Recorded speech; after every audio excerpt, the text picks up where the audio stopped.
Assalamualaikum warahmatullahi wabarakatuh. Hai sahabat-sahabat sekalian, kembali lagi dengan saya Asep Harahap di channel Asep Harahap. Bagi teman-teman sekalian yang belum subscribe, share and comment, silahkan subscribe, share and comment untuk membangun channel ini. Kemudian jangan lupa tekan loncengnya supaya teman-teman sekalian mendapatkan notifikasi atau pemberitahuan tentang video-video saya selanjutnya. Baik teman-teman, di video kali ini insya Allah saya akan membahas tentang seputar ibadah kurban. Akhir-akhir ini banyak orang-orang yang bertanya, apalagi itu masalah tentang ibadah kurban. Salah satu pertanyaan mereka itu adalah, boleh nggak sih kalau satu ekor kambing itu untuk satu keluarga? Misalnya ada satu orang di antara keluarga tersebut yang menyembelih hewan kurbannya itu berupa satu ekor kambing. Nah, boleh nggak dengan satu ekor kambing itu diikut sertakan keluarganya? Kemudian ada juga pertanyaan, boleh nggak kalau berkurban niatnya sekaligus juga niat akikah kalau belum akikoh, ya. Ada juga pertanyaan, bagaimana hukumnya berkurban untuk si mayit? Misalnya ada keluarga yang telah meninggal dunia, lalu ahli warisnya atau keluarganya yang masih hidup ingin menyembelih hewan kurban yang mana diniatkan pahalanya untuk si mayit. Ini boleh atau enggak? Nah, di video kali ini insya Allah saya akan mencoba untuk membahas permasalahan-permasalahan ini. Baik teman-teman, simak video ini. Baiklah sahabatku sekalian, terlebih dahulu kita akan membahas bagaimana hukumnya menyembelih hewan kurban satu ekor kambing untuk satu keluarga. Berdasarkan hadis dari Atha ibnu Yasar, an Ata'in ibnu Yasar qala sa'altu Aba Ayyuba al-Ansari kaifa kanat ad-duhaya fikum ala ahdi Rasulillah qala kana ar-rajulu fi ahdi an-nabiy sallallahu alaihi wasallam yudhi bisyati anhu wa an ahli baitihi fayakuluna wa yut'imuna thumma tabaha an-nasu fasara kama tara. Atha bin Yasir bertanya kepada Abu Ayyub al-Ansari. Abu Ayyub menjawab, seseorang di masa Nabi Shallallahu Alaihi Wasallam menyembelih satu kambing untuk dirinya dan keluarganya. Mereka makan dari daging kambing tersebut dan mereka juga bersedekah dari daging tersebut. Kemudian ini menjadi kebanggaan bagi mereka, sebagaimana engkau lihat. Hadis riwayat Tabrani dalam Al-Kabir nomor 3920 dan Ibnu Majah nomor 3138. Kemudian coba kita lihat bagaimana pendapat para ulama berkenaan dengan hadis tersebut. Wal 'amalu 'ala hadza 'inda ba'di ahli al-ilmi wa huwa qawlu Ahmad wa Ishaq wa qala ba'du ahli al-ilmi la tujza'u asy-syatu illa an nafsin wahidatin wa huwa qawlu Abdullah ibnu al-Mubarak wa ghairihi min ahli al-ilmi. Seperti inilah satu kambing untuk satu keluarga yang diamalkan oleh sebagian ulama, yaitu pendapat Ahmad ibnu Hambal dan Ishaq. Sebagian ulama lain mengatakan bahwa satu kambing tidak cukup kecuali hanya satu orang saja. Ini adalah pendapat Ibnu Mubarak dan ulama lainnya. Terdapat dalam kitab Sunan At-Tirmizi juz 6 halaman 136. Dari hadis ini dapat kita lihat bahwasanya ulama yang memperbolehkan menyembelih hewan kurban satu kambing untuk satu keluarga yaitu Ahmad ibnu Hambal dalam mazhab Hambali dan Ishaq. Tetapi sebagian ulama lain mengatakan satu kambing tidak cukup kecuali hanya satu orang saja. Ini adalah pendapat Ibnu Mubarak dan ulama lainnya. Coba kita perhatikan bagaimana pendapat Imam Syafi'i dalam masalah ini. Ulama Syafi'iyah berbeda pendapat dalam masalah ini. Ulama Syafi'iyah mengarahkan riwayat yang menyatakan satu kambing untuk satu keluarga adalah sebagai kongsi dalam pahala saja. Linnassi al-Buwaiti ala anna man nawaha anhu wa an ahli baitihi ajza'uhu ala syarikati fi thawabi lil la al-udhiyati listihalati wuqu'iha an kullihim an kulli juz'in min syati wala ahsabu fihi khilafan. Terdapat penjelasan dalam nas dari Al-Buwaiti, murid Imam Syafi'i, bahwa orang yang niat satu kambing untuk dirinya dan keluarganya adalah sah dalam berbagi pahala saja, bukan untuk kurban, sebab mustahil satu kambing secara utuh dari masing-masing bagiannya untuk diterima semua keluarga, dan saya kira tidak ada khilaf dalam masalah ini.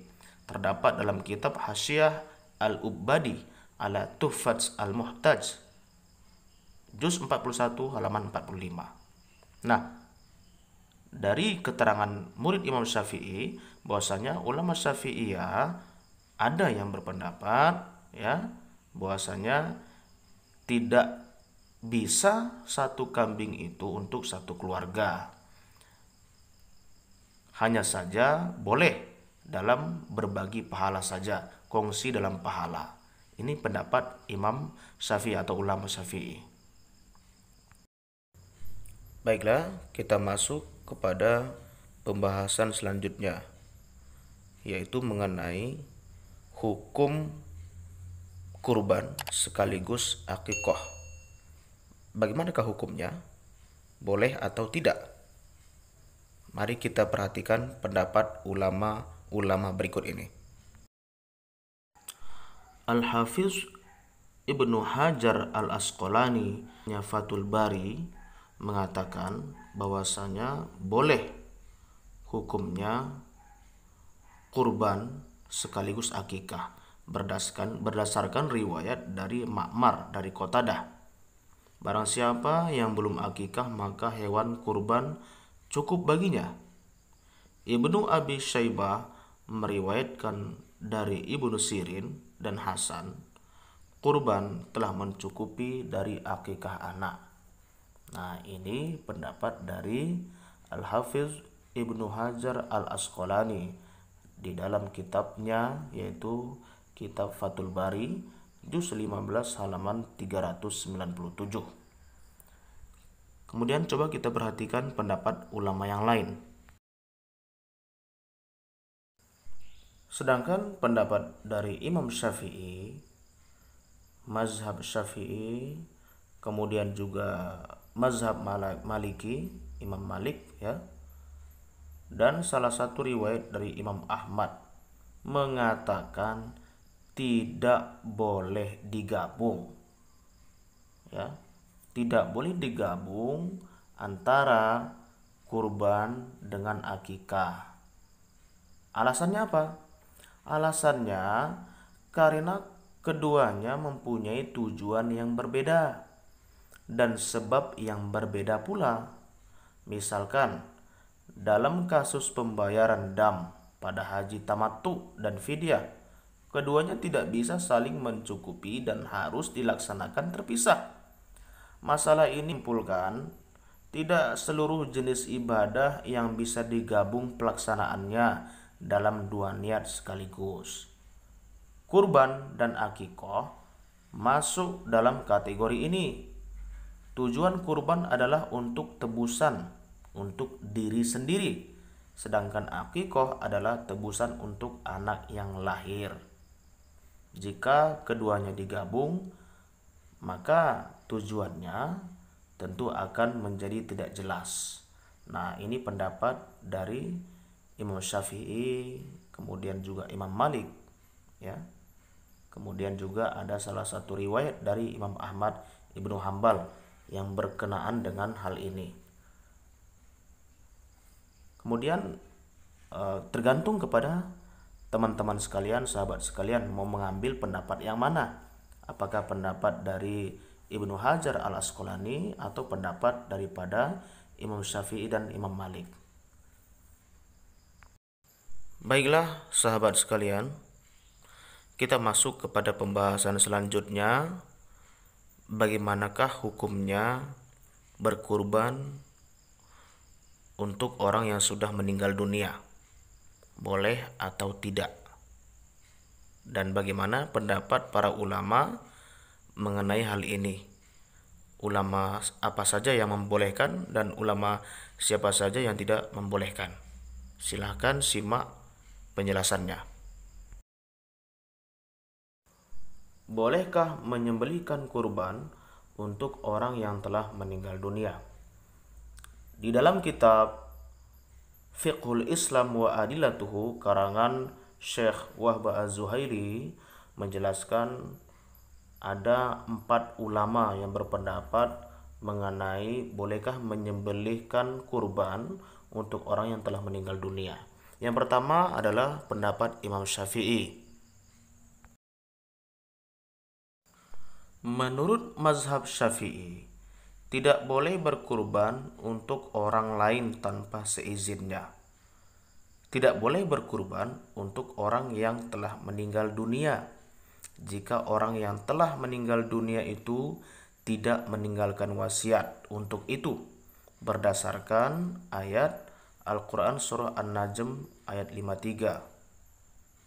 Jika orang yang meninggal itu meninggalkan wasiat sebelum meninggal, maka boleh menyembelihkan kurban untuknya.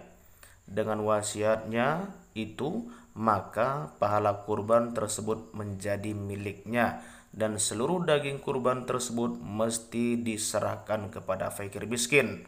Orang yang menyembelihnya dan orang yang mampu tidak boleh memakannya, karena orang yang telah meninggal tersebut tidak memberikan izin untuk itu.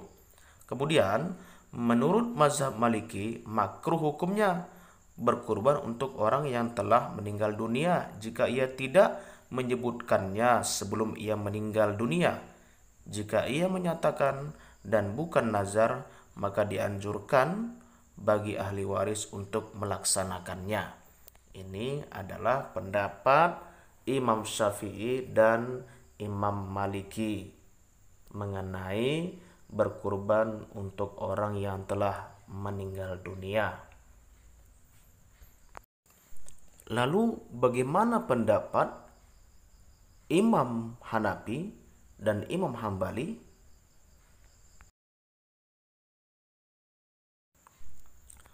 Menurut mazhab Hanafi dan Hambali, boleh menyembelih kurban untuk orang yang telah meninggal. Sama seperti kurban untuk orang yang masih hidup. Dagingnya disedekahkan dan boleh dimakan oleh orang yang melaksanakan kurban, sedangkan pahalanya untuk orang yang telah meninggal dunia. Akan tetapi, menurut mazhab Hanafi, haram hukumnya bagi orang yang melaksanakan kurban tersebut memakan daging kurban yang ia laksanakan untuk orang yang telah meninggal dunia berdasarkan perintah dari orang yang telah meninggal dunia. Nah, ini pendapat daripada ulama Hanafi dan ulama Hambali. Keterangan ini didapat dalam kitab Al-Fiqh Islam wa Adilatuhu karangan Syekh Wahba Az-Zuhaili juz 4 halaman 283. Setelah kita mengetahui perbedaan di kalangan para ulama mazhab mengenai seputar hukum dalam berkurban, maka diharapkan tidak ada lagi orang-orang yang saling menyalahkan, ya, karena masing-masing ulama tersebut memiliki dasar dan hujahnya masing-masing. Mereka para ulama mujtahid tentu berijtihad dengan secara hati-hati. Mereka bukanlah ulama sembarangan. Maka dari itu jangan saling menyalahkan. Setelah menonton video ini, melihat video ini, diharapkan bagi kita dalam beragama harus ada saling toleransi dalam hal pendapat furu'iyah. Baik teman-teman, terima kasih sudah menonton channel ini. Silakan teman-teman yang belum subscribe, share, and comment. Dan jangan lupa tekan loncengnya agar mendapatkan notifikasi kepada video-video berikutnya. Assalamualaikum warahmatullahi wabarakatuh.